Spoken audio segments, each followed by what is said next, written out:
tener un invitado de lujo. Gracias, Mariano, porque nos da la posibilidad de acercarnos a una institución. Ustedes saben que nosotros teníamos un trabajo de campo cuando la presencialidad lo permitía, que era acercarse a las instituciones educativas y poder hacer ahí algunas entrevistas con el representante PSI, con una directora, un director, con un maestro. Bueno, esto no es posible en este momento. Mariano muy gentilmente nos ofreció algunos materiales que ustedes estuvieron trabajando con sus respectivos ayudantes, que estuvieron leyendo, y ustedes elaboraron en cada una de las comisiones una cantidad de preguntas. Hicimos llegarle a Mariano algunas de ellas, ¿sí? Una por comisión, para que pudiera por lo menos organizar un poco el discurso, saber desde dónde veníamos pensando y trabajando, y después de que él haga esta primera exposición, por llamarlo de alguna manera, tenemos la posibilidad de, o en el chat, o levantando la mano, según como venga la actividad, poder preguntarle directamente a Mariano aquello que nosotros querramos saber, ¿sí? Que tiene que ver con las intervenciones psicoeducativas, en este caso, en una institución educativa. Mariano, muchas gracias. Primero me gustaría que te presentes, que le cuentes un poco a la gente quién sos, qué haces. Creo que ya sabemos más de vos que vos mismo, pero bueno, estuvo circulando bastante. ¿Cómo te gustaría presentarte? Y damos ya apertura a la actividad, ¿sí? Bueno, muchas gracias por la invitación. Un placer. ¿Quién soy? Es una pregunta muy difícil que no tengo muy claro, así que voy a contarles un poco qué hago. Eh, a ver, soy psicólogo, vengo del palo del psicoanálisis y vengo trabajando en educación eh, casi tanto tiempo como del hecho que me recibí. En educación y en clínica, una pata y una pata. Sin armar mucha historia, estoy ahora, hace muchos años estoy en el equipo de orientación de La Salle, Florida, que es un poco por, por esta inserción que venimos conversando con Débora en el armado de este espacio. Estoy en la UNTREF, estoy en la UBA en el CBC, en la UNTREF en una diplomatura en inclusión y en un colectivo que articula psicoanálisis y educación que se llama Entrevenir, que, desde lo cual eh, asistimos a instituciones, damos eh, algunos cursos, supervisamos. Bueno, esta es un poco mi inserción eh, de la mitad de mi quehacer profesional, la otra mitad está en la clínica y creo que es, no es un detalle estar no todo el tiempo en el mismo lugar. Digo, me parece que es parte de la cuestión y es parte también de una de las preguntas que vienen por ese lado en relación a algunas comisiones que tengo acá. Así que bueno, un poco esto es un poco lo que hago. Ahora, la idea es contarles un poco a partir de las preguntas que recibí de Débora la semana pasada eh, y de algún punteo que hice, porque hay varias comisiones que fueron como en la misma dirección preguntando, preguntas así como muy interesantes. Hice un punteo, tres cuestiones que me gustaría abrir y después de ahí conversar y contarles un poco lo que pueda del laburo en la escuela, del laburo en las escuelas.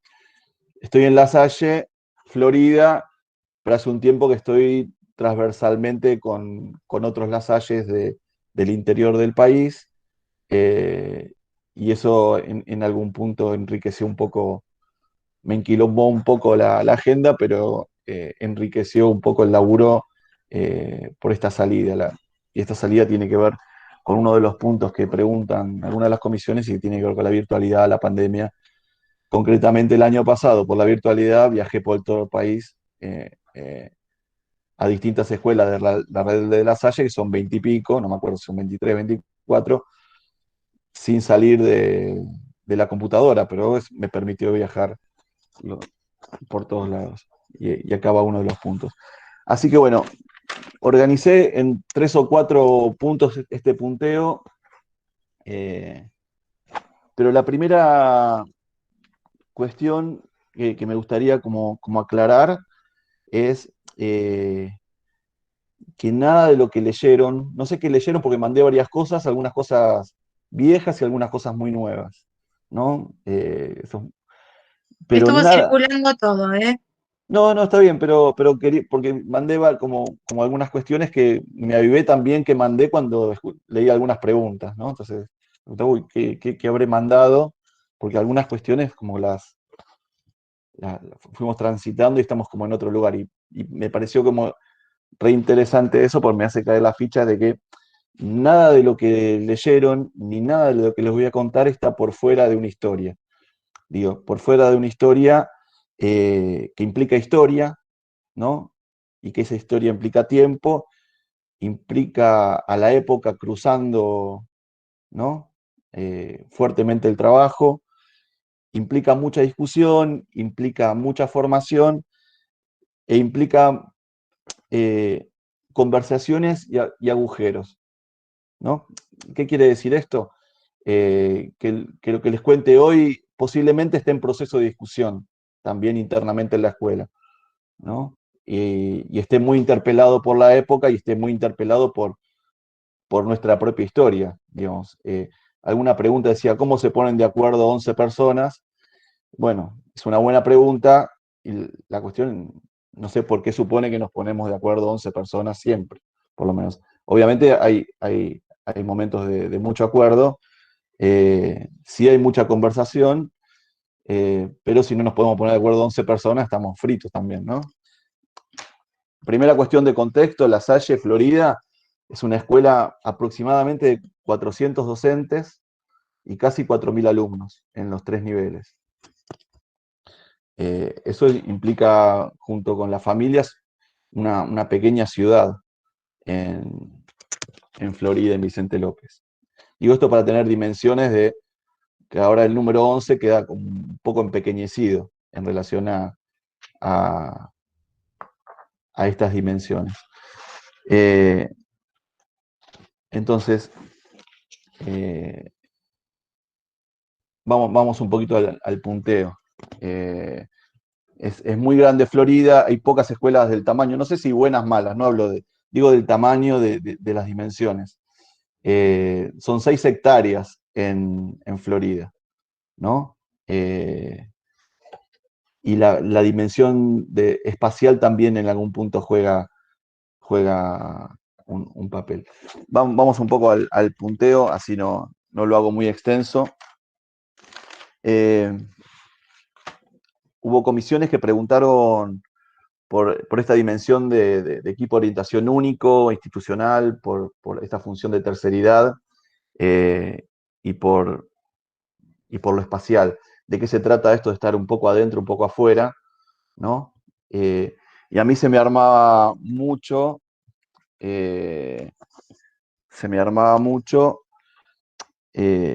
una relación con las preguntas acerca de la inclusión, de cómo laburamos la inclusión, ¿no? La inclusión educativa, más allá de que hay un proyecto, de que hay un programa con algunos pibes que están en un proyecto con acompañantes, con equipos externos, etcétera, etcétera, no hay espacio en la escuela donde haya alumnos donde no se ponga en juego la inclusión. O sea, nadie está incluido per se, nadie está incluido en la escuela naturalmente, ¿no? Eh, la inclusión se pone en juego constantemente en lo cotidiano y no en los pibes o las familias que aparecen con cierto cartelito que tiene que ver con las dificultades de inclusión. Digo, nadie está incluido naturalmente en la escuela, eso implica un laburo. Y cuando hablamos de inclusión, por lo menos de cómo lo pensamos nosotros, y no es un pensamiento único, hay muchas discusiones internas, por ahí algunas cuestiones bordearán entre mi pensamiento y el pensamiento del equipo. Eh, la inclusión obviamente implica coordenadas más topológicas que topográficas. La inclusión no es un lugar físico. Y en ese sentido, el año pasado y este lo demostraron más que claro, cuando cuando el dispositivo escolar detona y se empieza a armar escuela por fuera, bueno, las paredes de la escuela quedaron eh, en algún punto relativizadas a la hora de la inclusión. Entonces, la inclusión es a dónde, ¿no? Si inclusión es una dentro de algún lado. Y esa inclusión en relación a los pibes la pensamos en relación a la escena escolar, ¿no? La escena escolar se da en un aula, sí, tranquilamente se da en un aula, muchas veces se da en un aula, pero no siempre, ¿no? Entonces, la escena escolar es ahí donde un pibe es compañero de sus compañeros, es alumno de su docente, ¿no?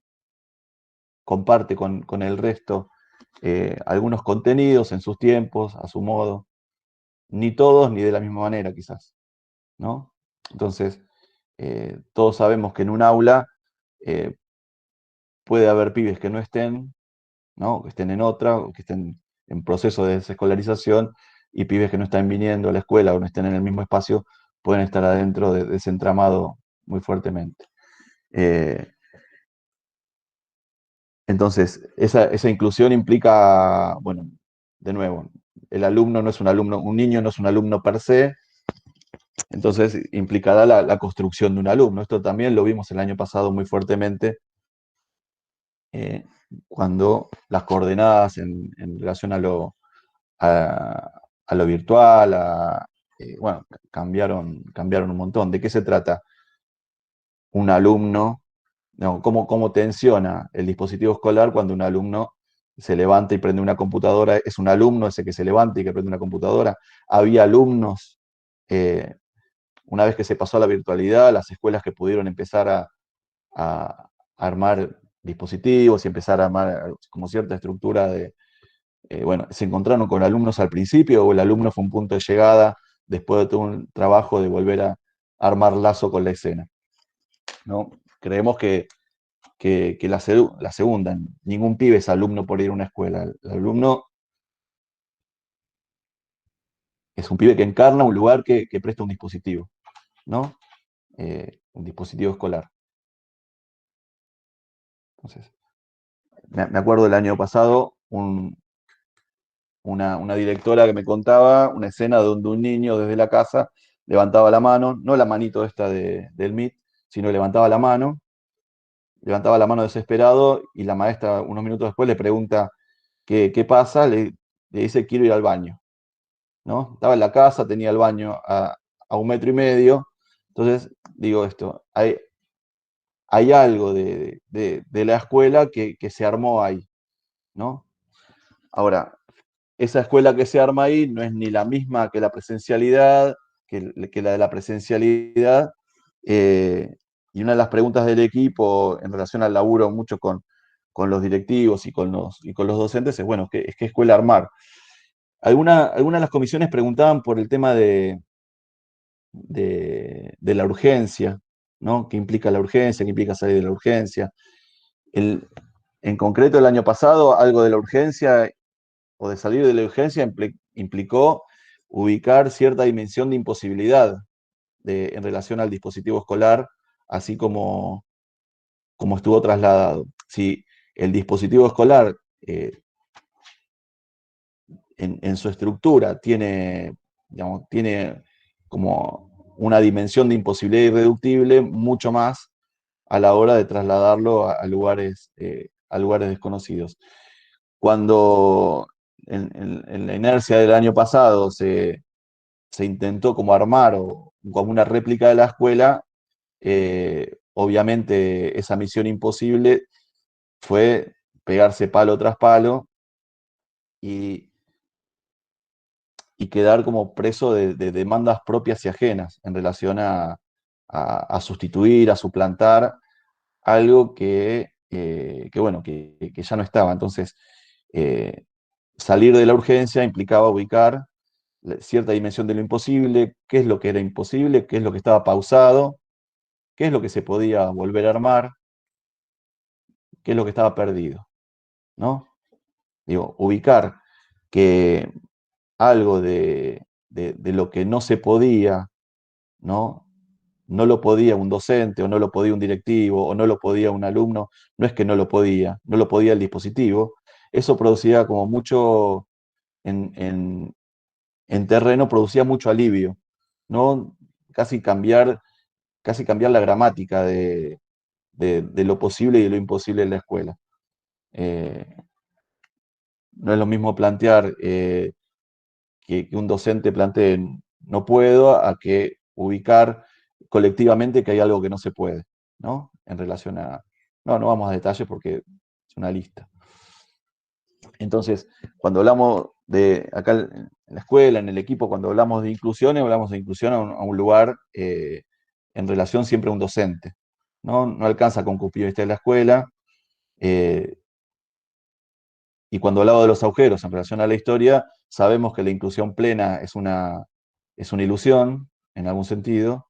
eh, y en ese sentido también discutimos todo el tiempo la dimensión de lo posible y de lo imposible en relación a las demandas de inclusión, de afuera, de adentro, propias. Eh, entonces, lo topológico también nos plantea como un desafío en relación a nuestro lugar en la escuela. Nosotros tenemos en algún sentido como una doble dependencia. Una doble dependencia que puede estar escuchada como algo que se multiplica o puede estar escuchado como algo que se divide, ¿no? Digo, una doble dependencia es, yo tengo como un lugar más transversal en la escuela, pero durante mucho tiempo eh, estuve como en un sector, ¿no? En secundaria, por ejemplo. Y esa doble dependencia, ¿qué implica? Que yo respondo a la directora de la secundaria, pero también al director general, ¿no? Entonces, no hay una dependencia laboral, digamos, total a un actor, eh, sobre todo para tener una pata afuera y poder leer al sector, porque esta es otra pregunta la que hacían, ¿qué es el gabinete único? ¿Qué es el equipo único o departamento institucional? Bueno, es un equipo que trabaja no con, no con la lógica de casos, no con la lógica de casos, sino con una lógica más de intervención sobre el colectivo, sobre la institución, sobre los lazos de la institución, sobre los dispositivos que se ponen en juego en la institución. Vamos, en ese sentido laburamos con los docentes, con los directivos, con los equipos de trabajo. También con los pibes y con las familias, pero dependiendo un poco la situación que se pone en juego. Entonces, para laburar con alguien, lo que necesitamos es estar afuera, ¿no? Entonces, hay lugares adentro de la institución que en la lógica es un afuera, ¿no? Laburar como equipo único implica, primero, nombrarnos como equipo único en la escuela. Esto tiene una historia. Hace muchos años, cuando yo entré, había un equipo, un gabinete, como se le decía en ese momento, dependiendo de cada sector. Un gabinete para primaria, un gabinete para inicial, un gabinete para lo que era en esa época técnica y bachiller. O sea, había como 4 gabinetes, cada uno respondiendo a su director. Y laburaba de empleado de su director.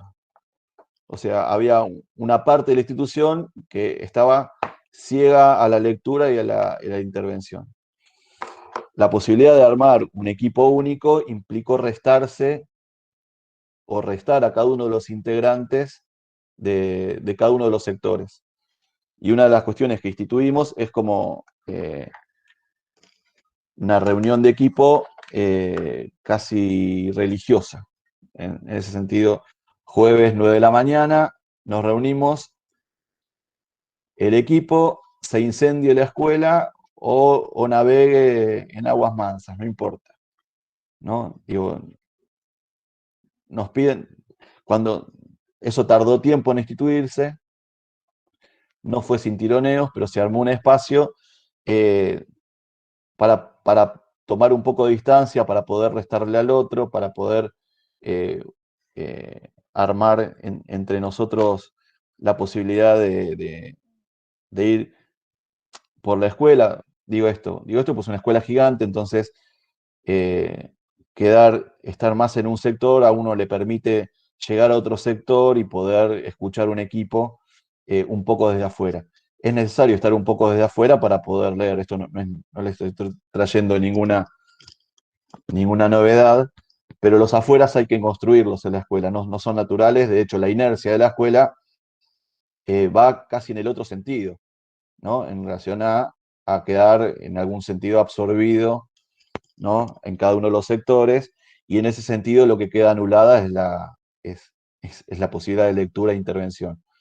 Entonces, este adentro y este afuera, estos bordes que estamos marcando todo el tiempo, nos permiten esto de entrar y salir y poder leer. Y fue una lógica que fuimos introduciendo con muchos años en el resto de los equipos también, ¿no? Cierta enfermedad de reunionitis donde pareciera que cuanto más gente mejor y cuanto más reuniones mejor y cuanto más reuniones más vamos a saber sobre alguien o sobre algo, en realidad era muchas veces más un síntoma institucional que un espacio de laburo. Entonces, a veces justamente nos restábamos de algún lugar o proponíamos cierta rotación, ¿no? Para permitir cierto cálculo del laburo con otros. En ese punto, y desde esta lógica, no sé si me siguen, si voy medio errático, después en algún momento se va a ordenar, no se preocupen. Había preguntas sobre cómo interveníamos en los procesos de aprendizaje, ¿no? Y las intervenciones esencialmente en los procesos de aprendizaje no las pensamos como directas, ¿no? Ya hay como demasiada cuestión directa en la época, demasiada cuestión intervencionista en la época. Nosotros vamos como en otra dirección, eh,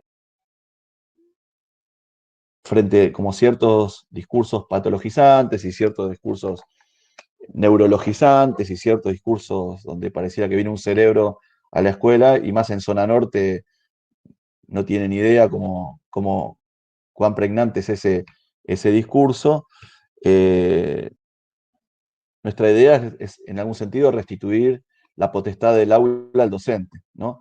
Restituir cierto saber del docente sobre los procesos educativos de los pibes. Entonces, nuestra intervención sobre los procesos de aprendizaje tiene que ver con esto, con pensar junto al docente, con los directivos, el colectivo, o la relación de un pibe con los aprendizajes, o con la familia, entrando en diálogo, por ejemplo, a veces con discursos a veces diametralmente opuestos al nuestro, como cierta epidemia de diagnósticos de dislexia en este momento, donde cualquier dificultad de aprendizaje eh, aparece envuelta en un diagnóstico de dislexia, y ese diagnóstico de dislexia conlleva eh, consejos estandarizados y de la mano de la ley, ¿no? Pareciera que por ese lado un pibe se pone en caja y lo único que hace es ubicar en la escuela lo que no funciona, ¿no? Porque a un diagnóstico de dislexia lo que le sigue a los 2 meses es lo que la escuela no pudo hacer. Eso es como un clásico, ¿no? Es parte de la lógica que hizo la escuela ¿no? Como si lo irreductible, de lo imposible del hecho educativo, estuviese subsanado por la ley o por un diagnóstico, ¿no? Entonces, parte de nuestro laburo es entrar en diálogo con estos discursos, no rechazarlos, alojarlos, ¿no? Pero sobre todo dialectizarlos, centrarlos en conversación. Y entrarlos en conversación, en relación a esta pregunta que hacía una de las comisiones, es de nuevo volver a tratar de aprender de un pibe acerca de cómo aprende, ¿no?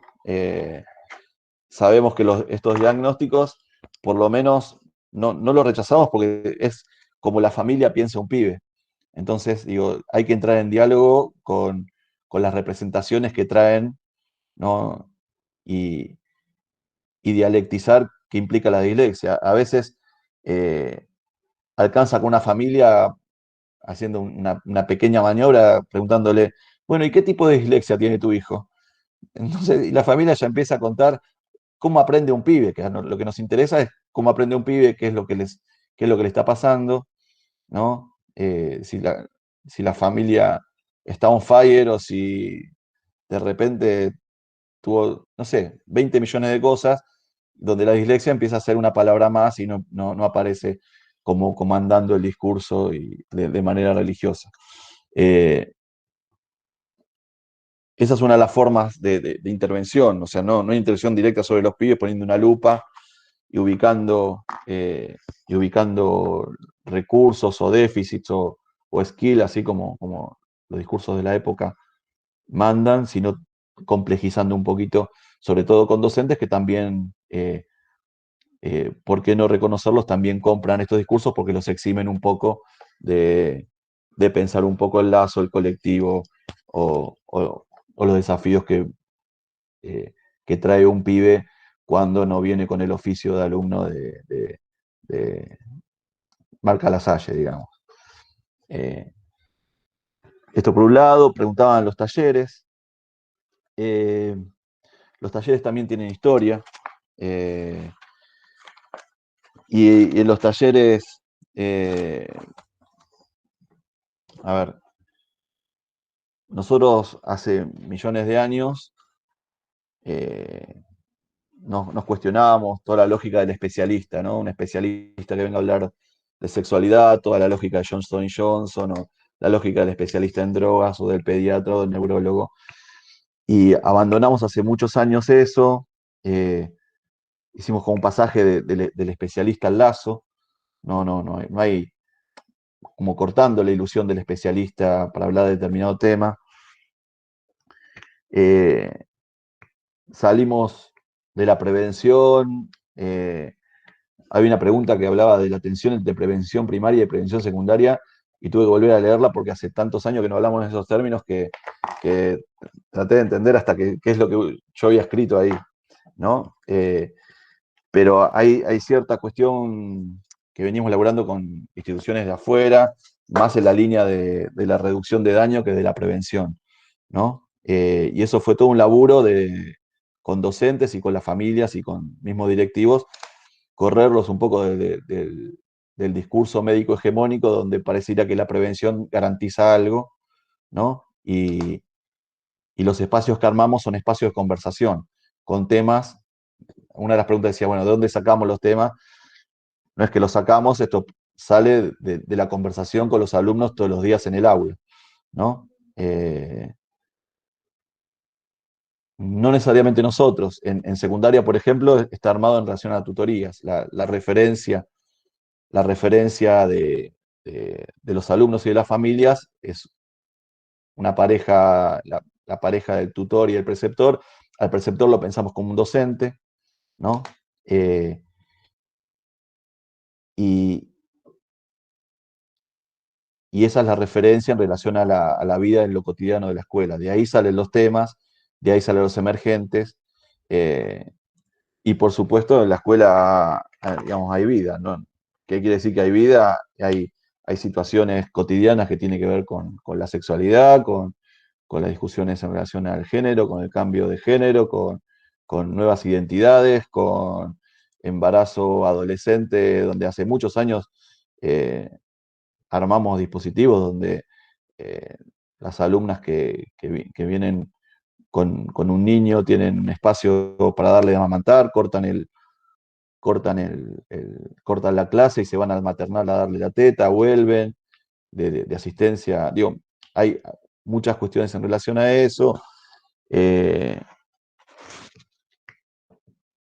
de ahí sale, ¿no? ¿Por qué una bina, por qué una pareja de tutor-preceptor? Porque pensamos de nuevo, y vamos a lo topológico, porque pensamos, nada en la escuela es de a dos, ¿no? Nada en la escuela es, eh, no digo no digo en lo físico sí se puede encontrar un tutor con un pibe, un docente con un curso, pero nada en la escuela es de a dos porque la terceridad pasa por el dispositivo que encarna muchas veces en otro. Pensar con el otro algo del curso, pensar con el otro algo de la situación de aprendizaje de un pibe, implica la posibilidad de que alguien no se quede tomado. Hoy hubo reuniones de padres. Digo un ejemplo, la reunión de padres la coordina la BINA. La BINA es tutor y preceptor, pero es la BINA más uno, ¿no? O sea, yo acompañé a alguna BINA, otros directivos acompañan a otras BINAs, pero es la BINA más uno. ¿Qué quiere decir esto? Y esto es otra de las preguntas que aparecía bastante. eh, la posibilidad de que siempre esté jugando un tercero, digamos, que siempre esté jugando el número 3 ahí dando vuelta.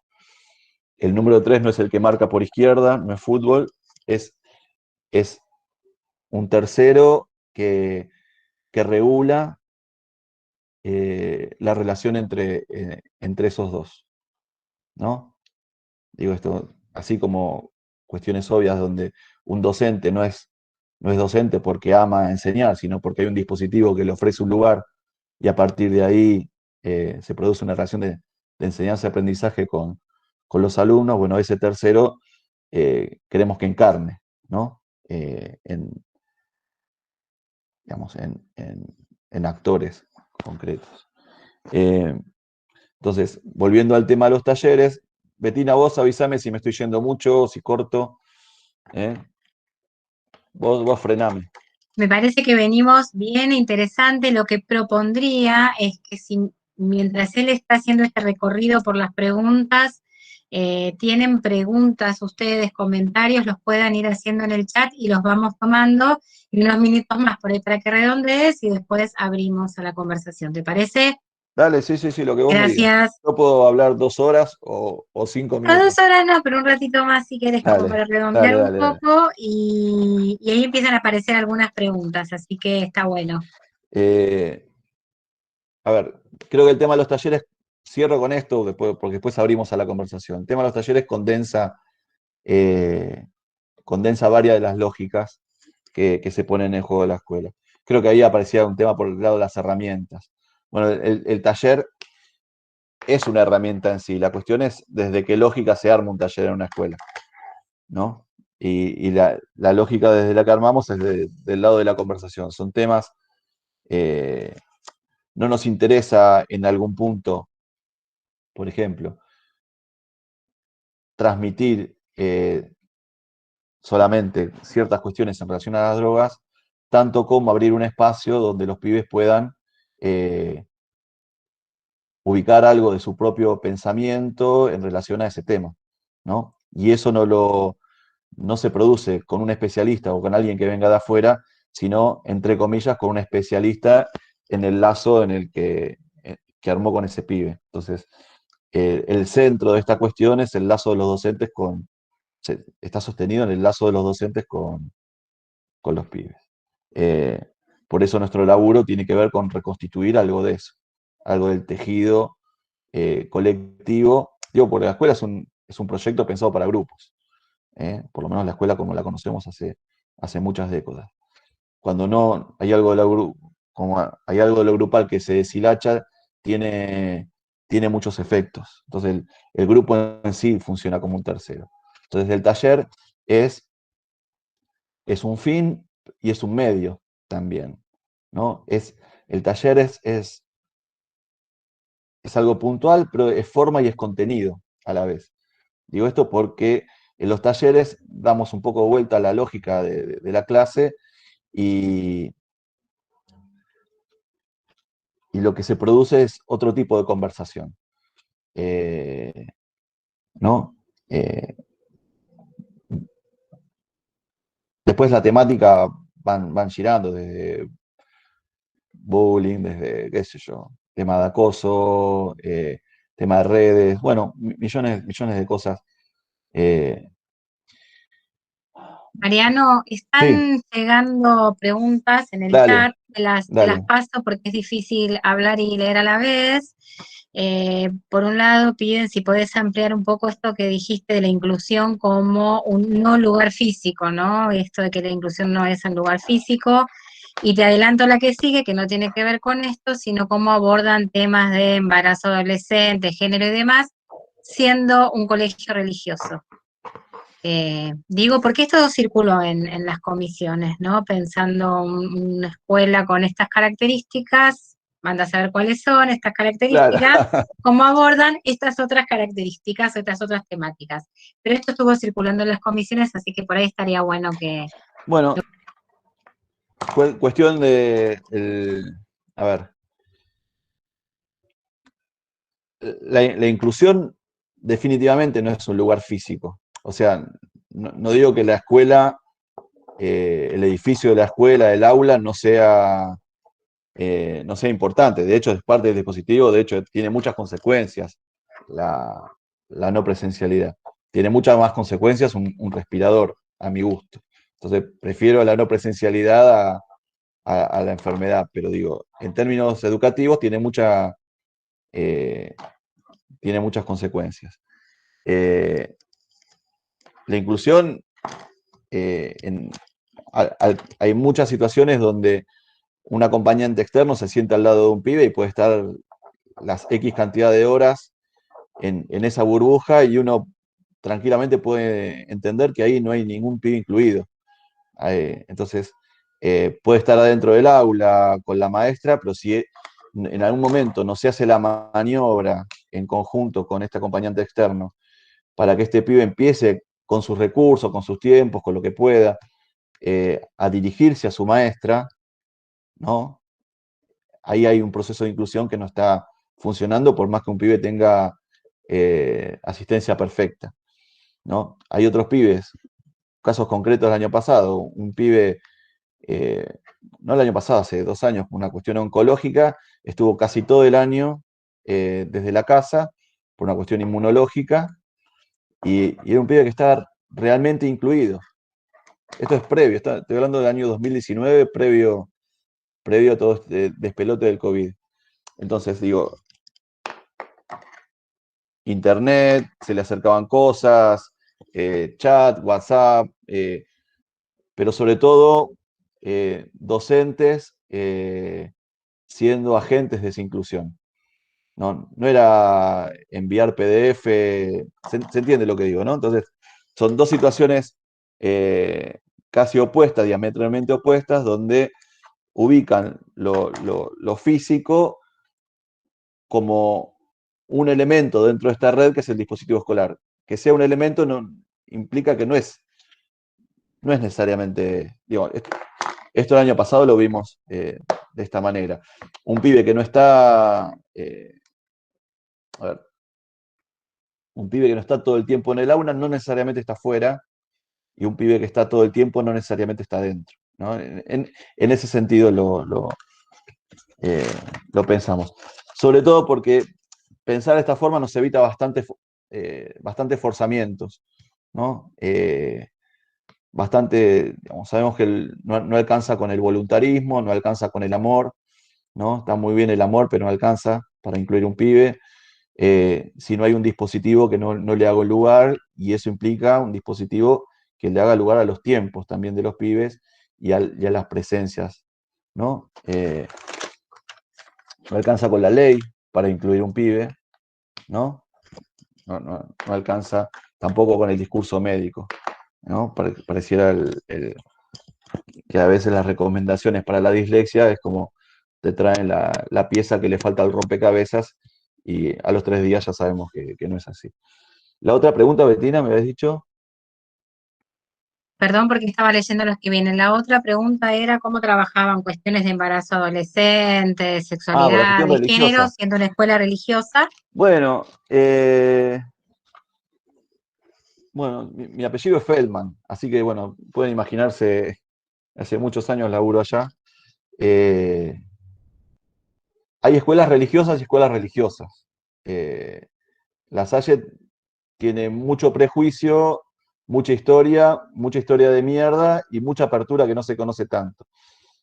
La Salle está más del lado de la pastoral social en este momento eh, y, y, y, estas situaciones no son, no digo que son sin debate y que de hecho hubo muchas pibas cuando fue el debate sobre el aborto, hubo muchas pibas con el pañuelo verde, muchas pibas con el pañuelo celeste, mucho debate muy interesante en las aulas, una posición que toma la escuela institucional, en relación, por ejemplo, al aborto y a la vez una posición en relación a la libertad de debate adentro.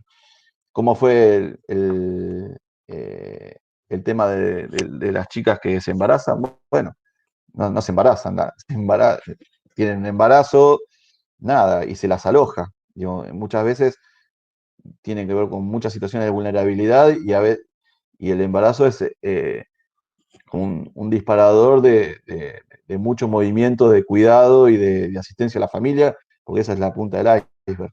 Eh, pero adentro de la escuela cursan hasta donde pueden y se las asiste como puedan y cuando lo tienen y quieren empezar a volver, vuelven con los niños.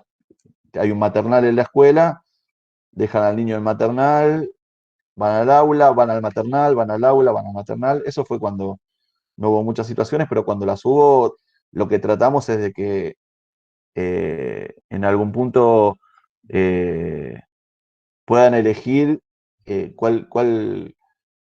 tránsito escolar les resultaba más amable, ¿no? a la vida que en ese momento estaban transitando.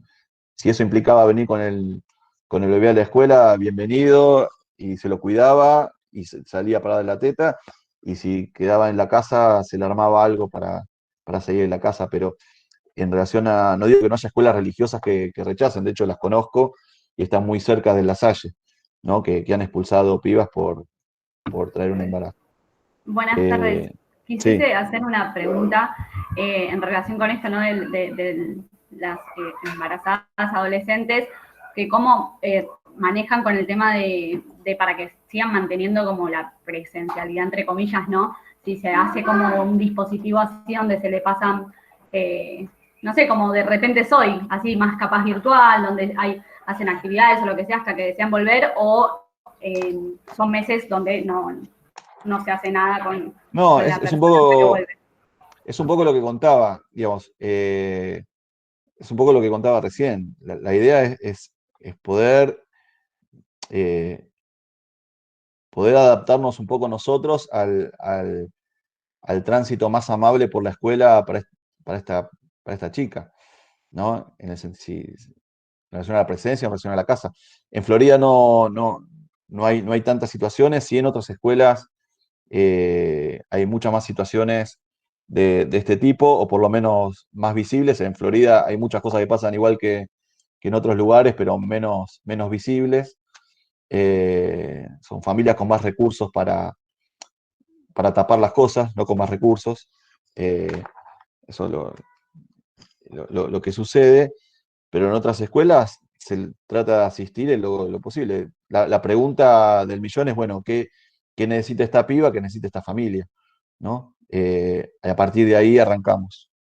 En relación, digamos, ahora que planteas el tema de la familia, acá hay tres preguntas, voy a intentar unirlas, Dale. porque hacen referencia al trabajo con los padres, ¿no? Cómo Mm. trabajan con los padres, pero ubican tres cuestiones.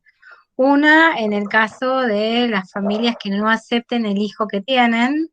Otro, en el caso en el que la familia haga alguna demanda que la escuela no considere saludable para ese niño, niña, alumno, alumna, adolescente.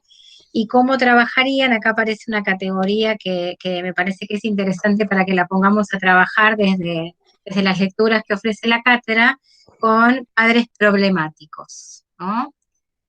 Bueno, creo que junté las tres. Bueno, ¿cómo era la primera, Betina? Ese Ah, me espera, me la llamó la primera atención. era aquellos que no aceptan a su hijo, al hijo que tienen, o que no aceptan que el hijo tenga un problema. Ah, bueno. Bueno, es caso por caso, ¿no? Padres problemáticos, les presento los míos y a partir de ahí hablamos. Pero digo, ¿qué sería padres problemáticos? ¿O qué implica que una familia no, no acepte al hijo? En general, estas cuestiones eh, no sé, se verá en cada momento. Digo, piensen que con 3.500 familias, familias y entramados familiares, los que se les ocurra de la A a la Z. Eh, en, depende de qué problema, depende de que se demande. Lo que pensamos en relación a las demandas es que las demandas no están para responderlas en algún punto. Y este es como el gran laburo con los docentes, con los tutores, con los directivos, de donde la escuela se lleva, no solamente la Salle, todas las escuelas se llevan bastante mal con los agujeros o con lo que no puede responder. Y, y muchas veces nuestro laburo desde el equipo de orientación tiene que ver con alojar aquello agujereado. Por eso en la historización de cada espacio, cada dispositivo, cada espacio, cada equipo implica un agujero, o sea, que no funciona, algo que no se llega, algo imposible. Digo, concretamente el año pasado, digo el año pasado porque está como muy a mano, está como muy presente todavía. Pero el año pasado eh, en la escuela que queremos, es como resucitar un muerto. Era gente pegando en la puerta, como resuciten un muerto. Y el año pasado estaba muerto eso. Eso. Había otra cuestión que había que armar. Eh, pero esencialmente el laburo con el resto de los actores tiene que ver con alojar las demandas y, y alojar la lógica de las demandas. Las demandas se las aloja y a partir de ahí se las trabaja, ¿no? Eso implica alojar aquello bueno, que va a quedar insatisfecho, ¿no? Digo, si no lo aloja el dispositivo, eso insatisfecho va a quedar abrochado a alguna persona, porque la escuela no responde, o mismo desde la escuela, todos los que transitamos escuelas conocen la vida de la sala de profes, que dice, esa familia es un desastre, ese pibe es un desastre, o esa escuela es un desastre, o ese docente es un desastre. Digo, si lo que no funciona no queda alojado en un dispositivo que le dé un lindo lugar a la demanda y a la imposibilidad de responder, por lo menos completamente, no digo que no se pueda responder nada. Eso va a quedar abrochado a alguien, ¿no? Digo, lo que no soportan los dispositivos cae sobre los hombros de las personas. Y bueno, ¿por qué no va a caer sobre los hombros de un pibe, ¿no? En el discurso de una familia o en el discurso de una escuela. No, en relación a lo que un pibe no puede, o lo que un pibe no quiere, o lo que un pibe, etcétera, no tiene como recurso. Pero el punto es alojar algo de eso. Y mismo de nosotros, si quieren, les cuento una anécdota de hace muchos años que me parece que pinta algo de esto. Cuando yo entro, veo que esas primeras experiencias siempre quedan más marcadas que otras, ¿no? La primera consulta que tengo, en realidad no sabía bien qué hacer en la escuela cuando entro. Entré porque estaba en el hospital ad honorem y necesitaba pagar el alquiler con algo y surgió esto y entré. Así entré fuertemente en educación y después ya me quedé porque tuve ganas, pero cuando entré mucha idea no tenía. Me dijo el director general, me dijo, bueno, vos entrás, una pata adentro, una pata afuera. Esa fue la indicación del director general. Bueno, y ahí entré. Eh, Dos anécdotas muy chiquititas, digo, porque eh, una tutora pide hablar conmigo, le digo, sí, contame. Lo primero que me pregunta es, ¿de qué lado estás? Y yo me quedé ahí sin saber muy bien qué responder, si tenía que responder, si estaba de algún lado. Pero esa fue la primera, digo esto, en la escuela hay lugares para todos, están bastante bien diseñados. Los equipos de orientación siempre estamos en construcción. Hay lugares que el dispositivo escolar no tiene lugar para los equipos de orientación, siempre hay que construirlos, ¿no? Y otra cuestión en relación a la demanda, en el mismo año, dijo, bueno, me tengo que marcar con esto, el psicólogo tiene que mediar acá, arreglar las cosas o restablecer el diálogo, zaraza, y empiezo a escuchar mucha queja medio por afuera de distintos docentes en relación a un directivo, que los maltrata, que no los consulta, que les arma esto, que les arma lo otro, que bueno, etcétera, etcétera. Entonces,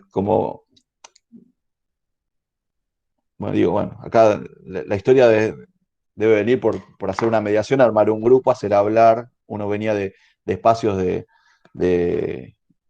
digamos, de educación no formal, recreación, etcétera, etcétera. Bueno, listo, vamos a hacer circular la palabra. Voy al directivo y le digo, bueno, hay mucha gente con malestar, ¿por qué no armamos una reunión, etcétera, etcétera? El directivo dice, sí, dale, armala tranquilo. Armo una reunión, 25 docentes, directivos, las dos secretarias, me dicen, bueno, Mariano, ¿qué querías? ¿No? Bueno, acá hay un malestar, estaría bueno circular la palabra, y todo el mundo se empieza a mirar. Bueno, el directivo dice, bueno, ¿alguien quiere contar su malestar? No, Mariano, ¿y por qué? No, nadie, tragame tierra. eh, si se abría un hoyo ahí en el piso y me tragaba, me iba a sentir mejor que en ese momento. Bueno, no sé, vos nos citaste a todos, contanos un poco. Y yo ahí tartamudeando, no sabía bien. Bueno, salí como pude, mal, eh, pero lo que digo es esto. No había un dispositivo armado ahí de conversación, ¿no? Y, y con lo poco que contaba era con cierto voluntarismo que nunca alcanza en ese sentido. ¿No? La pregunta venía por el lado de la conversación. Digo, si no hay un dispositivo que otorgue lugares donde alojar esas demandas, las demandas las alojan las personas. Entonces digo esto. Y las Por demandas, ahí, sí. no, perdón, seguí, seguí. No, lo que digo es que atrás de una demanda hay lo que se hace con las demandas es leerlas. Yo lo que no pude hacer es eso, es leer qué se ponía en juego ahí, ni leer los tiempos, ni leer mi tiempo ahí, ni leer las cuestiones transferenciales, que es otra de las preguntas que había dando vueltas por alguna de las comisiones, ¿no? En relación a esto que traes es interesante porque, bueno, lo vamos transitando a lo largo de la cursada también, es esto de cómo transformar esa demanda en una pregunta, ¿no? Y en todo Claro. caso, cómo problematizarla para poder intervenir. Iremos pensando en esa dirección, pero aparece una pregunta que me parece que puede tener que ver con esto, que es cuáles son los obstáculos institucionales con los que se encuentran a la hora de intervenir y pensar las intervenciones, ¿no? Digo, tal vez desde esa anécdota hoy hubo mucho camino, pero en todo caso, bueno, yo primero abriría si hay obstáculos institucionales, que debe haberlo seguramente, pero si tenés una respuesta para esto. Obstáculos hay. Habrá, un poco más, un poco menos, pero digo, eh, ¿cuáles me parecen los más importantes? Son los que no solamente los que no están dichos, digo, podría poner un montón de ejemplos, pero me parece que uno muy actual, los que no están dichos, y no solo no están dichos, sino que están mencionados casi a la inversa, ¿no? En el sentido de, eh, a ver, alguien preguntaba por lo religioso, hay mucho laburo con la ESI, por ejemplo, y hay mucho acuerdo en relación a los directivos y en relación a la institución en general de poner en marcha, de hecho se ponen en marcha, pero siempre hay una resistencia un poco más sorda donde las cuestiones no terminan saliendo, ¿no? Eh, y donde es más difícil ubicar cuáles son las resistencias frente a cierta aceptación en lo explícito.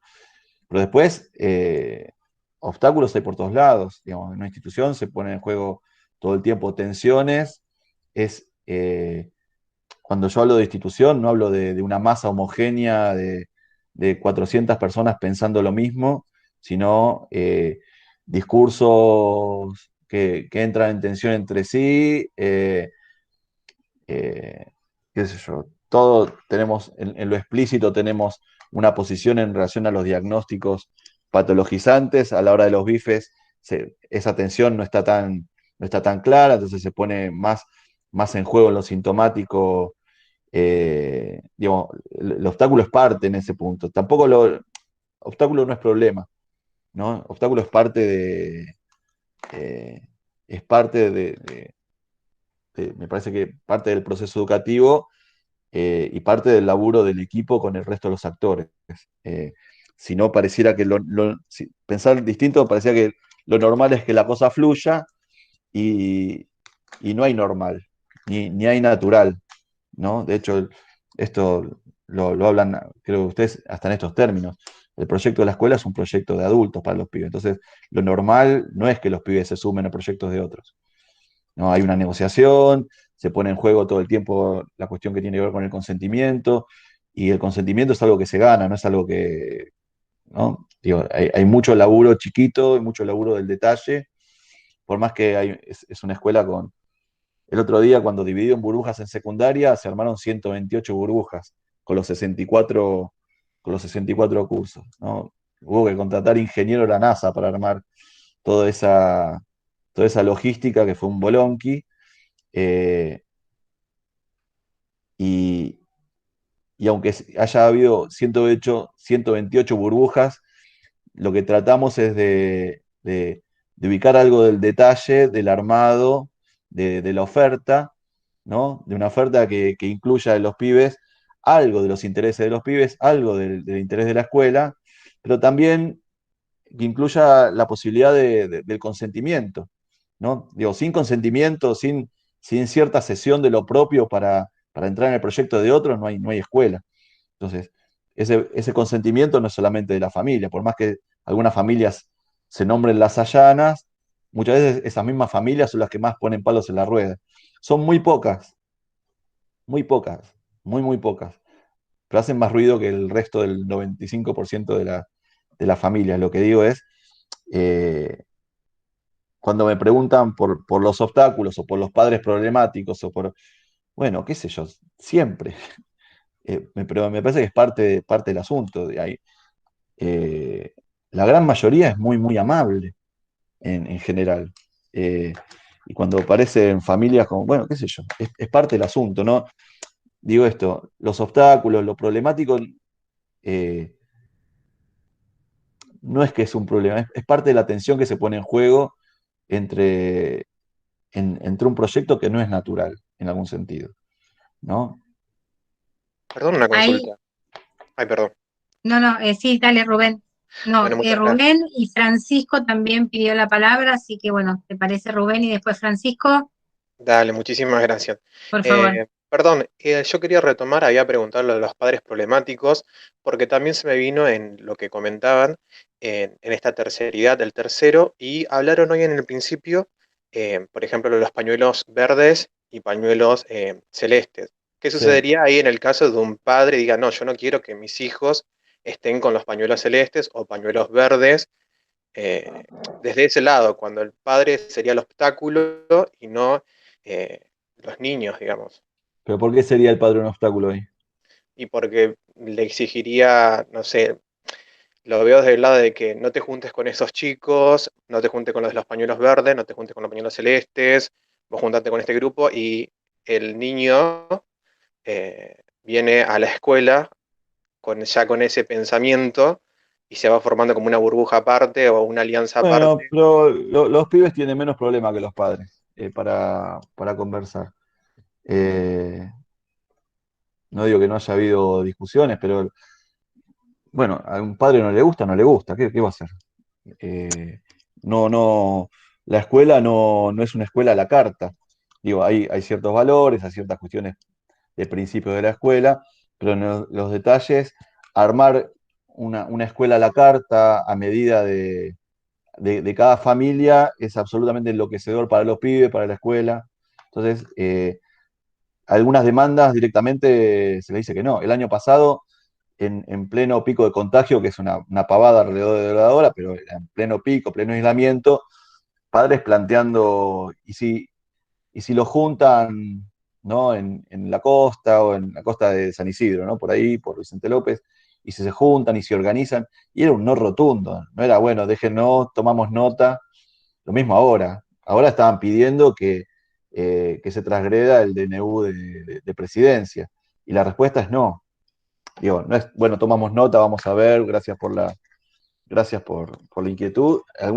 Algunas cuestiones son no y algunos no son muy ordenadores. La discusión es, bueno, ¿quién encarna el no para que otro pueda seguir la conversación? Y ahí está la cuestión de la rotación, ¿no? A veces en las reuniones de padres, con algunas vinas, lo que elegimos es tomar la palabra en relación a alguna cuestión para poder desmarcarlos, ¿no? Porque lo que priorizamos es el lazo de Sabina con las familias y entonces la posibilidad de restarse implica la posibilidad de tomar otro lugar y a una familia decirle que no. Son muy pocas, ¿eh? Las hay. Digo, cuando se hizo el acto por el Día de la Memoria, 24 de marzo, también hubo un montón de gente y dice, ¿por qué? ¿Por qué? ¿Por qué? ¿Por qué? Bueno, chillarán y chillarán, qué sé yo. Son los menos, ¿eh? Digo, no, lo loco sería una comunidad que acompañe masivamente y al unísono una propuesta educativa, ¿no? Entonces, el laburo, bueno, es ir trabajando con eso y sobre todo desde nuestro lado, por ahí más mi rol es sostener a directivos y a docentes en relación a, a ciertos espacios de conversación y bueno, y a ciertas posiciones, ¿no? Sobre todo que la escuela... Francisco, Sí. No, no, no, perdón, contame, dale, perdón, dale. seguí, Mariano, pensé que No, habías no, no, no. terminado. No, no, no. Hay un Francisco que no lo veo, pero escribió que Ah, quería hacer una pregunta. Ahí está, muy bien. buenas, acá estoy.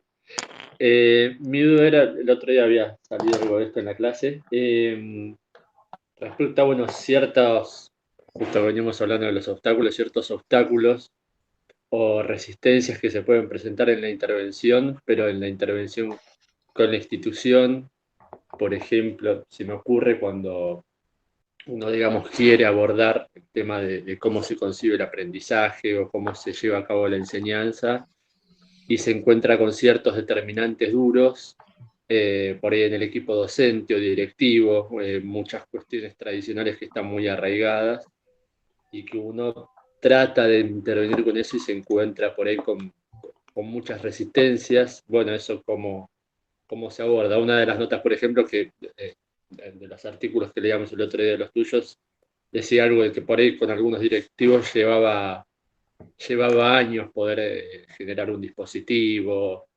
Bueno, mi pregunta giraba en torno a eso, un poco, digamos que ¿Cómo? tanto cómo se abordaba, digamos, qué tanto se presentaban estas dificultades y cómo se abordaban. Sí, a ver, estas dificultades están todo el tiempo. Digo, nunca lo veo más por el lado de la dificultad, ¿no? Me parece que es parte del colectivo eh, no ubicar como cierta ilusión de un pensamiento único que no lo va a ver en relación concretamente en relación al aula. Eh,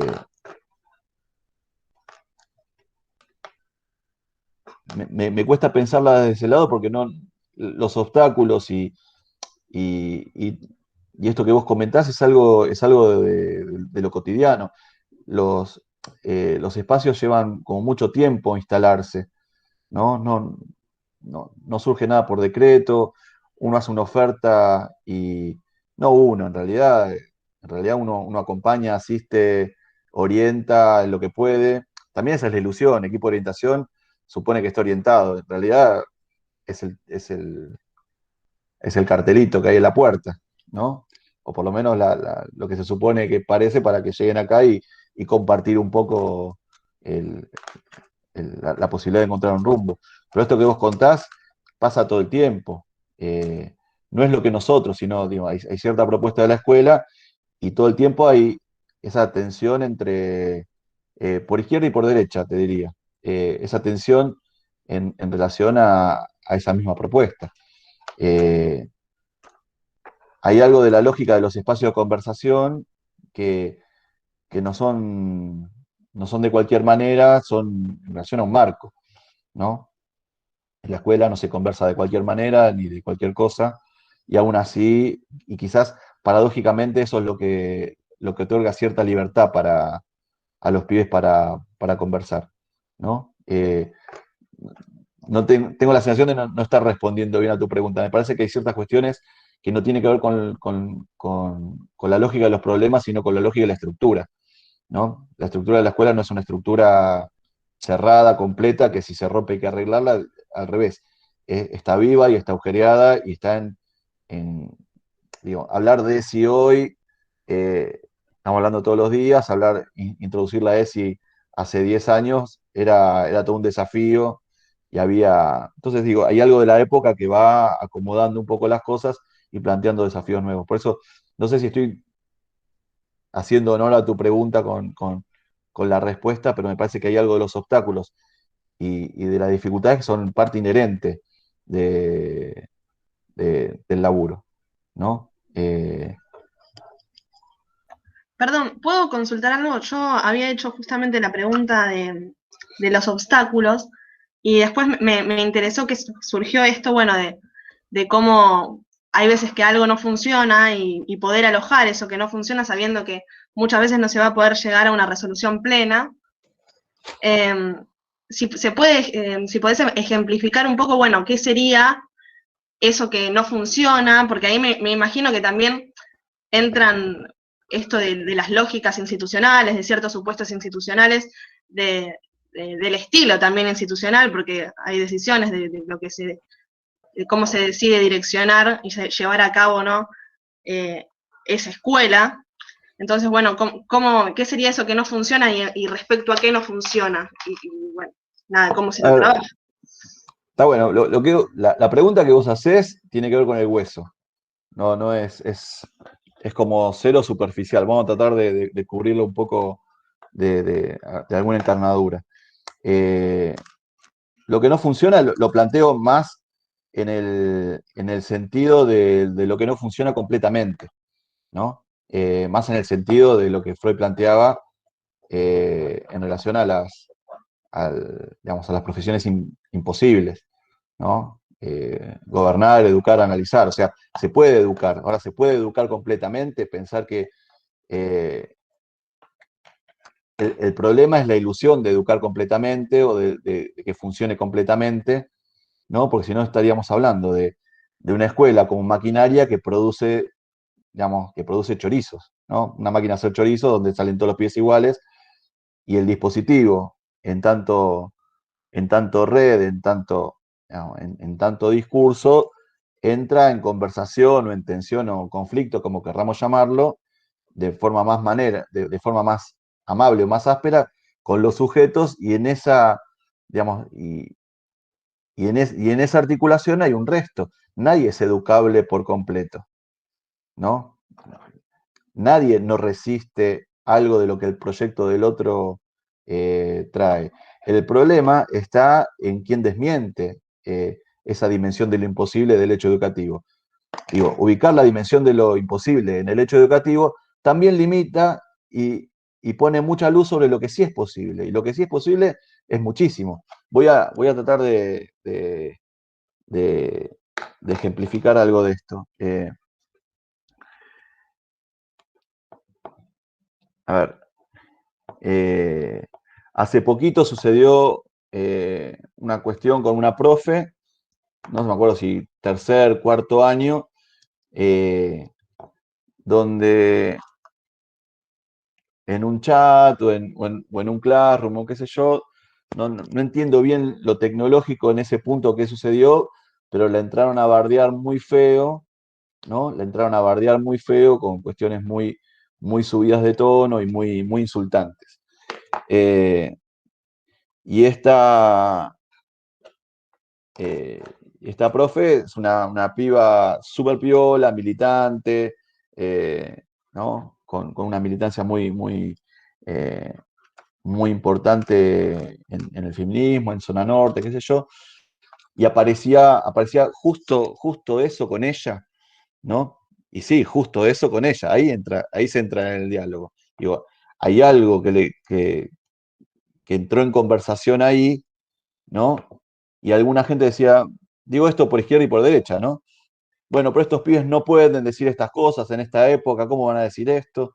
No está bien que lo diga, pero no es que no lo pueden decir. Digo, no creas que ¿cuál era la discusión? No creas que porque esto sea así, que la ley esté hace más de 10 años, etcétera, etcétera, no se pone en tensión con algo del otro, aunque uno esté en posiciones diametralmente opuestas. Entonces digo, hay algo en la transmisión que si uno la piensa de forma completa, acabada, etcétera, etcétera, desmiente lo que del otro aparece como consentimiento o como resistencia. No sé si se entiende lo que digo. Digo, esto aparece en los detalles. Digo, cuando esto aparece en una clase, qué sé yo, de matemática y con un pibe que no abre la carpeta, pareciera que solamente, bueno, parte del folclore de la escuela, pero hay un hecho que pasa mucho y que quizás esté pasando acá, pero no los veo a todos, y que es todo el debate sobre cámara prendida, cámara apagada, ¿no? Que aparece en las escuelas. Bueno, cámara prendida, que es un pibe que se ratea, un pibe que, que toma aire, que sale un poco de la mirada del ojo absoluto del docente, que no pasa ni en la escuela eso, ¿no? La escuela es un espacio con un montón de luces, pero también de sombras, donde los pibes descansan un poco de la mirada de los docentes, porque el docente mira por otro lado, donde hay recreo, etcétera, etcétera. Y esto, si hubiese estado vivo Foucault en esta época, se hubiese hecho una panzada en relación al panoptismo. Entonces, ¿cómo se lee un pibe que apaga, digo, y cómo se labura con un docente indignado porque ningún pibe prendió la cámara? ¿Se entiende lo que digo? Y los pibes no van a prender la cámara porque, digo, lo que digo, ahí el laburo, de nuevo, es complejizar, es alojar la posición del docente, hablar con los pibes, entender digo, que detrás de un pibe que no prende la cámara no se sabe si hay un pibe que se está tomando un poco de aire del ojo del docente, o es un pibe que tiene una computadora para 4 hermanos, con una mala conexión encima. Digo, no, pero si se tamiza con un solo discurso, es un pibe que se borró, que no aparece, ¿no? Si no se dialectiza eso, no sé, te encontrás como docente como nos encontramos, que mandan notas para que el hijo, ¿no? Eh, se, se sume como si se hubiese rateado, ¿no? O como si se hubiese, no sé, como si hubiese transgredido algo. Digo esto, las cuestiones eh, son complejas en ese punto, ¿no? Mariano, ¿acá hay alguna Sí. pregunta en relación a la concepción de aprendizaje que sostienen y si algo de esto se modificó en torno a la virtualidad y algo en relación a cómo se toman las decisiones en la institución, ¿no? Hablan acá de inclusión y de ESI, o no sé si es la inclusión de la ESI, pero bueno, en principio es ley, ¿no? Después habrá que pensar. Pero bueno, esto te están consultando. Bueno, quizás eso que vos decís, Betina, es eh, casi una respuesta a la pregunta anterior, ¿no? Que sea ley eh, es evidencia que con la ley sola no alcanza. Obvio. Si no hay laburo, si no hay laburo de base, si no hay laburo con la comunidad educativa, digo, un pibe tampoco está incluido porque la ley obliga a la escuela de generar todos los recursos, etcétera, etcétera, etcétera, porque lo que hay es una incrustación, no un pibe incluido. Eh, entonces, recordame la pregunta ahí porque me fui a la anterior y me olvidé. No, porque está muy bien lo que traes. Lo que aparece es el tema de qué concepción de aprendizaje. Acá dice saber cuál es la concepción que tienen del aprendizaje en sí y si se modificó en torno a la virtualidad. Algo dijiste antes. Sí, sí, sí se modificó, sin duda, pero hay ciertas cuestiones que no.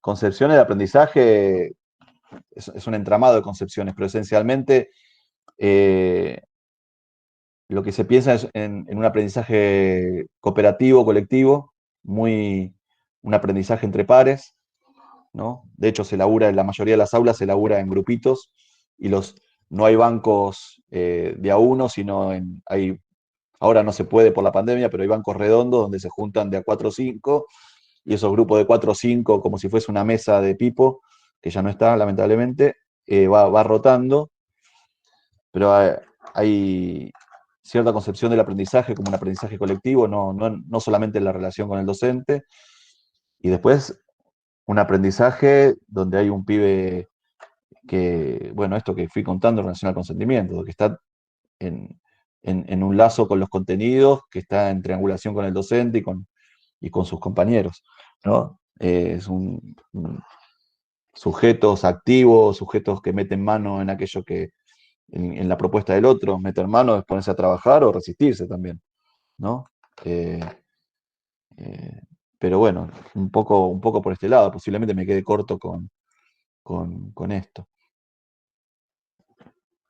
Y preguntaban un poco cómo se toman las decisiones, ¿no? Dentro de la institución. Es amplia la pregunta. No sé si quien la Súper hizo amplia.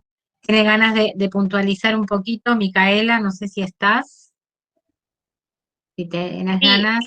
estoy, Dale. pero me cuesta achicarla por ahí. Pero, por ejemplo, en el ejemplo de la ESI, que es esto de que, bueno, es ley, se sabe que los colegios, las escuelas tienen la obligación, pero al mismo tiempo se escucha por ahí un poco en el colectivo de que hay un montón de escuelas católicas o escuelas que, si bien está esa ley, obviamente no hacen nada para poder de alguna manera transmitirla o ir al punto, ¿no? Entonces, se me hace esta pregunta en la cabeza. Bueno, esto surge, se da esta ley, pero ¿cómo toman la decisión en la escuela, digamos, entre todos los integrantes de la misma para plantear un proyecto, para poder ponerla en práctica o llevarla a cabo?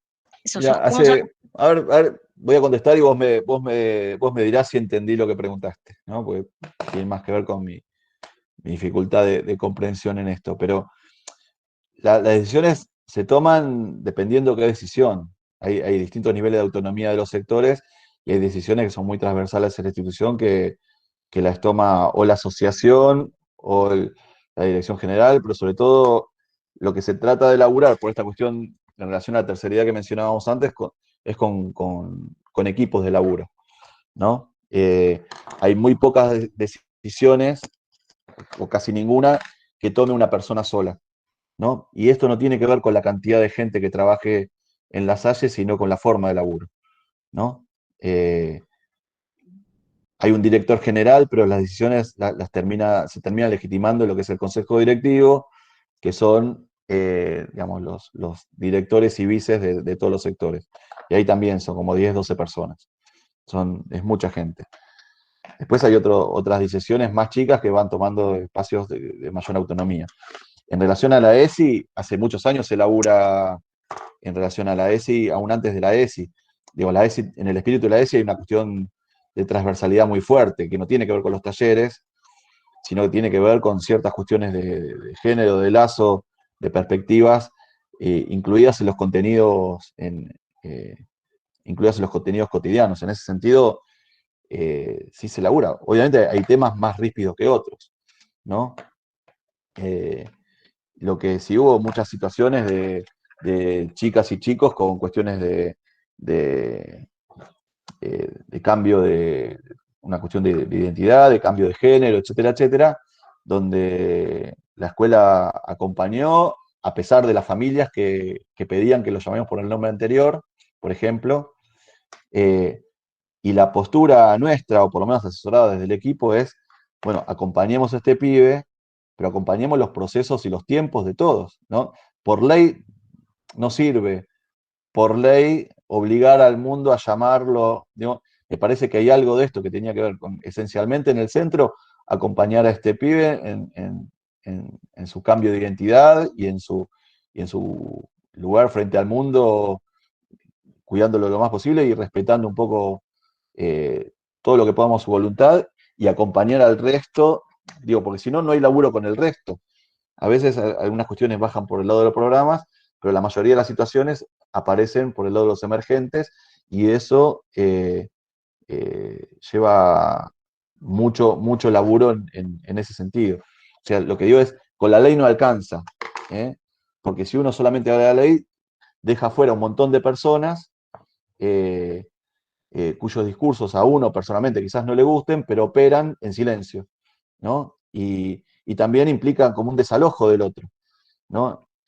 Y ese desalojo también pondría en juego cierto borramiento de la dimensión histórica de, digamos, de estos emergentes donde se cruzan un montón de historias distintas, de gente distinta que está trabajando en el mismo lugar, para poder hacer una conversación en relación a ellos. ¿Quiere decir que todo es lo mismo? Para nada, en absoluto. Digo, frente a algunas cuestiones se toma una posición, pero esa posición se explicita y a la vez que se explicita la posibilidad de compartir. Nada es tan puro como lo digo, hay cierto purismo que hay que abandonar porque uno se la pega contra el poste en la esquina. Digo esto porque se ponen en juego un montón de discursos todo el tiempo, ¿no? A ver, nos queda un poquito tiempo para ir cerrando antes de que empiecen a retirarse de este espacio. No pretendo hacer una síntesis ni mucho menos de lo que trajiste, que me parece interesante. En lo personal me quedé con algunas cuestiones que suelen hacernos preguntas y que a veces resultan como complejas. Me gustó mucho esto que trajiste de que la demanda no está para ser respondida, sino que en todo caso para permitir ese agujero ahí y armar algo de la pregunta. En las preguntas que te habían mandado había algo así también como, ¿qué es esto del tiempo de espera, no? Y también pensar en la lógica del no todo, que no todo se puede responder ni siempre de una única manera. Esto de que la inclusión, por el hecho de estar pautada en una ley, ¿sí? Nuestra ley saben que plantea un sistema educativo inclusivo, bueno, qué intervenciones y qué condiciones son necesarias para hacer de esa inclusión algo más que un derecho, ¿no? Para que esa inclusión sea real. Esta idea de la práctica entre varios, del trabajo en equipo, y esto que trajiste permanentemente, que es el de la conversación, ¿no? Como esta lógica de la conversación. Y esto que en algún momento apareció un poquito de costado en relación a los talleres, ¿no? Y por ahí está cambiar la lógica de los especialistas por la lógica del lazo, y a veces tratar de no didactizar cada uno de los contenidos, ¿no? Sino ponerlos a trabajar no como un objeto de conocimiento, cosa que viene pasando mucho, por ejemplo, con el tema de las emociones hoy en día, ¿no? Como pensarlas como un objeto de conocimiento a trabajar. Ya entraremos en algo de esto. Y me parece también interesante esto que traes de los distintos discursos en los que por ahí la escuela no acuerda, o estos diagnósticos sobre diagnósticos. Bueno, hablaste de la vedette de la dislexia, pero también, ¿no? de algunas otras cuestiones. Cómo no entrar a pelearse, en todo caso, con esos discursos, alojarlos, pero para ponerlos en conversación y de alguna manera cuestionarlos, pero no cuestionarlos en su perspectiva, sino cómo Tal cual. funciona en ese niño, alumno, alumna, adolescente en la escuela para poder intervenir. Sí. Perdón, La Mariano, pre- sí. No, eso, la pregunta es, ¿qué de esto que nos traen nos sirve para entender un poco más cómo aprende un pibe? ¿No? Quizás sirva algo, quizás no, pero esto que vos decís es tal cual, como entrar en diálogo, pero no desde ninguna posición. No existe eso, pero no existe en, en ningún momento. Bueno, todo esto dije, me sorprende. Bueno, sí, Eh, dijiste un montón de cosas. Para terminar a tiempo, no sé si alguien quiere hacer alguna pregunta más o algún comentario. Si no, vamos a ir cerrando. Te agradecemos infinitamente. Nos vamos a quedar con mucho para seguir trabajando en cada una de las comisiones. Justamente esto, ¿no? A qué formas de entrar y de pensar la intervención psicoeducativa en las escuelas y de poner en tensión también, ¿no? Y otra cuestión que también trajiste, que me parece que es interesante, vos en algún momento dijiste, no se trata de pensar el caso, pero en otro lugar apareció caso a caso, ¿no? Situación a situación. Entonces también pensar que posiblemente no haya intervenciones que estén ya digitalizadas para cada una de las, bueno, ni que hablar de patologías que circulan por ahí, sino como en cada situación, ponerlo a trabajar, ponerlo en pregunta y permitir el agujero y el tiempo de espera que sí, tal cual. en general los que trabajamos en las escuelas nos cuesta, ¿no? Sí, Pareciera sí, que sí. uno tiene que tener el mago sin magia, ¿no? La respuesta rápidamente y mágicamente para responder ahí. No, pero uno Así que apenas la tiene, cae. Es tal cual. claro, tal cual. Bueno, Mariano, muchas, Bueno, muchas gracias. No, te por llegarán favor. nuestros comentarios acerca de todo lo que esto fue generando por allí. A todos ustedes, nos veremos en Bueno, 2 semanas, creo que es cuando tenemos el próximo teórico. Y bueno, bueno, tenés un montón de mensajes acá, genio, gracias por tu tiempo, muchas gracias, interesante, bueno, cosas muy lindas que te están planteando acá. bueno, un gustazo, ¿eh? Un gusto. Muchas gracias, buenas tardes. Nos vemos. Muchas Chau, chau. gracias. Hasta luego. Muchas gracias. Hasta luego. Gracias. Chao, gracias. Gracias. Chao, Chao. chao.